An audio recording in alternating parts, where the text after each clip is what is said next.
Hi there, I'm Max King. Welcome back to another episode of From the Archive. And wow, that was a weird couple of months with a skeleton talking about horror movies now, wasn't it? Well, it's time to get back to our regular scheduled programming and me talking about whatever the heck I feel like. And today we're talking about We Don't Belong Here. So, We Don't Belong Here was directed by Pierre Peterson. It was his directorial debut, and it also is the only film he's directed since then. It was released back on April 4th, 2017, and was distributed by Sony. Initially, the film was going to be called The Greens Are Gone, until somewhere along the lines they decided to change it to We Don't Belong Here. It was also going to initially star Kiera Shipika. I apologize if I mispronounced that name. But along the lines, it got changed to Caitlin Denver being the star. The film was a start. They started filming back in July 7th, 2014, and was actually completed that very same year. However, for some reason, the release of this film got delayed all the way till 2017. And instead of getting an actual release, it was just released straight to home video. Was that a good decision? Or should this movie have gotten an actual theatrical release? Let's talk about it. So, We Don't Belong Here focuses on the Green family, which consists of the youngest daughter, played by Caitlin Denver. She is also our narrator for pretty much the entirety of the film, and she's kind of suffering from bipolar disorder and is kind of off her meds. Then you have the son, played by Anton Yelchin, who is also having mental difficulties. In fact, he actually tries to commit suicide at the beginning of the movie, but fails to do so. Then you have the second oldest daughter, played by Riley Keough. I apologize if I mispronounced that name. And she's kind of estranged from the rest of the family. She's also a famous pop star. Then you have the oldest daughter, played by Annie Stark, who's kind of the most mentally well rounded individual in the family, but is also kind of viewed as like the mother like character as she tries to be the voice of reason in this family, as the mother, played by Catherine Keener, is kind of emotionally distant from the rest of her family and only becomes invested when her son goes off the grid, probably because he tries to commit suicide early in the film. And that's pretty much the general gist of this film. We have a bunch of characters who are part of the same family who are all going through their own mental difficulties and are all struggling to find their way.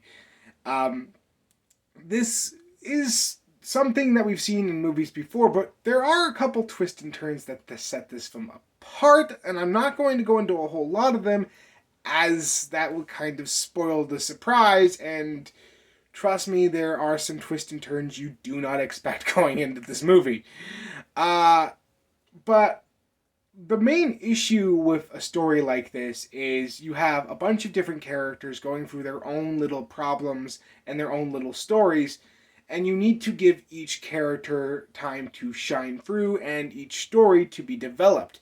However, this film's only about 85 minutes long, so there's not enough time given to each story to get them fully fleshed out. Therefore, there's only a couple stories that really shine through. I would say that the only characters that really felt developed and characters that I latched onto are the brother, played by Anton Yelchin, and our main character, who both of them get enough screen time and we get enough of their characters to really understand what each one is kind of going through. Now, this film does have a lot going on and is clearly trying to say something, though, to be abundantly honest, sometimes that isn't exactly clear. But the biggest hint here, in my opinion, is the title, We Don't Belong Here. And honestly, there are several ways to interpret this film, but the way I interpreted this movie is these are characters really don't belong apart from each other. These characters belong in a family group together because when they're together, they feel better about themselves. They feel more at home and at ease when they're as opposed to when they're apart and they are suffering from their own emotional damage. It's kind of like one of those a film trying to say basically you need family and you need a support group to kind of get you through your emotional issues, or you will be lost to them. Um, and I really enjoyed that overall. The performances are all fantastic. I believe all the performers are doing a brilliant job, and this is a great cast. Uh, Honestly, the standout is Anton Yelchin as Max, as we really get a lot of emotional depth to that character through his performance, and you really feel gut wrenched by it overall. This is probably not helped by the fact that this is one of Anton Yelchin's last performances that was ever released. In fact, the film is dedicated to him. And that is probably one of the driving forces for what makes the character so heart-wrenching, especially since how close it was to his actual demise. That being said, everyone else in the film is doing a fantastic job as well, even though their characters aren't always fleshed out. They do try to deliver some performances to give the character more depths, and I really enjoy that overall. The visuals are a little weird. The editing can feel a little bit off, and you can definitely tell that this is a first-time director. That being said, the cinematography isn't bad per se. It's not edited well together, and yeah, like I said, you can definitely tell first-time director.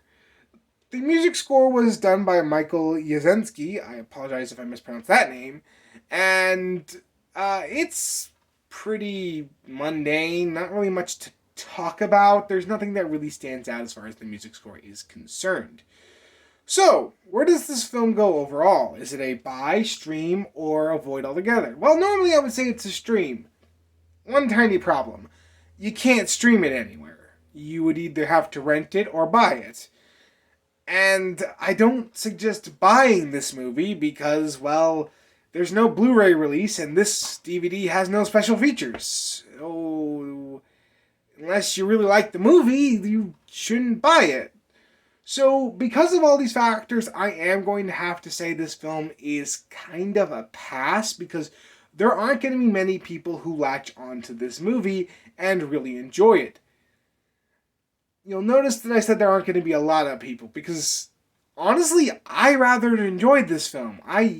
Really I really liked watching it. I really liked trying to dissect what it was about, and I really would love to recommend it, but there's a lot of stuff going on here that's a lot of people aren't going to understand or get, and there is unfortunately the factor that not all the stories are developed well, and the characters, most of them aren't developed well either, so this film isn't really a buy, and it's not really a must-watch. I guess if you're curious, I'd say pick up the DVD. There's not much difference between the rental price and a DVD copy price nowadays, so I would say just pick up the DVD and give it a watch yourself and then decide whether or not you're going to keep it. But for most of you, I do think this film is a pass. So that's the first from the archive for these for a little while. It's been a couple months, like I said before. And I think next week I want to do something a little bit more fun. So we're going to talk about the Mitchells versus the Machines. See you then.